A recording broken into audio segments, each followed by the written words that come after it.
মই আজি এটা সৰু পৰীক্ষা দেখুৱাবলৈ লৈছোঁ 5-6ৰ ছাত্ৰ ছাত্ৰীসকলৰ কাৰণে যে কাগজৰ কেৰাহী বা পেপাৰ বল যে কাগজৰ কেৰাহী বা পেপাৰ বল আমি কাগজৰ সহায়ত তৈয়াৰ কৰি ল'ব পাৰে এটা কেৰাহী আৰু ইয়াৰ সহায়ত আমি কেণ্ডেল বা তেনেকুৱা ধৰণৰ পাতল জুই ব্যৱহাৰ কৰি বা শিখা ব্যৱহাৰ কৰি আমি পানী গৰম কৰিব পাৰোঁ।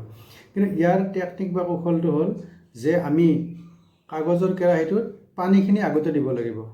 পানীখিনি আগতে নিদিলে কি হ'ব, কেণ্ডেলডাল জ্বলাই দিয়াৰ লগে লগে জুই লাগি পুৰি যাব। ঠিক তেনেকৈ আমি প্লাষ্টিক আমি বজাৰ কৰা যে কেৰি বেগ থাকে তাতো আমি পানী গৰম কৰিব পাৰোঁ।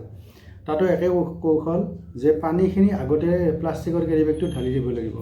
ঢালি দিয়াৰ পিছতহে আমি জুইত দিব পাৰিম। তেতিয়াহ'লে জ্বলি নাযাব আৰু পানীখিনি গৰম হ'ব। এইখন এখন সাধাৰণ জুই কুকাৰ। ইয়াৰ সহায়ত আমি পেপাৰ বলটো কৰি ল'ম।